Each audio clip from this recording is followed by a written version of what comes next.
Things are escalating in Eastern Europe, and President Biden is responding. Saturday night, Russia launched a massive aerial attack, taking out energy infrastructure and causing blackouts throughout Ukraine. On Sunday, Russia doubled down with a strike on a 9-story building that killed 10 people and injured more than 50.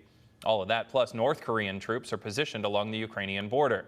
President Biden made a key decision to authorize Ukraine to use long-range U.S. missiles in its fight against Russia. That weaponry will allow Ukraine to strike targets deep inside of Russian territory, a capability that will better equip them to bring the fight directly to their Russian aggressors. Fox News correspondent Kevin Cork has more.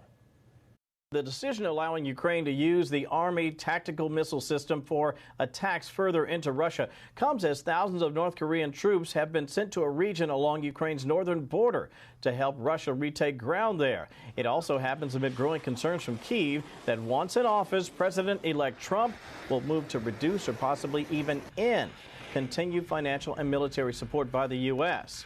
Ukraine's President Volodymyr Zelensky and many of his supporters have been pressing the Biden White House for months to allow Ukraine to strike military targets deeper inside Russia, saying the U.S. ban had made it nearly impossible for Ukraine to try to stop Russian attacks on its cities and electrical grids, especially with as many as 12,000 North Korean troops on the march.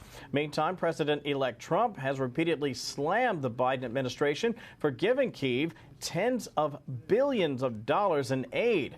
Officially, the U.S. is said to have provided more than $56.2 billion in security assistance just since Russian forces invaded that country back in February of 2022, and it is likely a much higher number even than that. Also late tonight, France and Great Britain have decided to allow Ukraine to use Storm Shadow missiles on Russian territory. That according to a report in Le Figaro.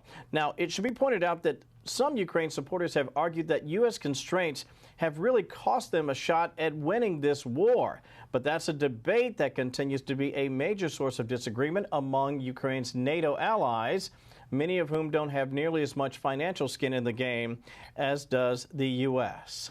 In Washington, I'm Kevin Cork, Fox News.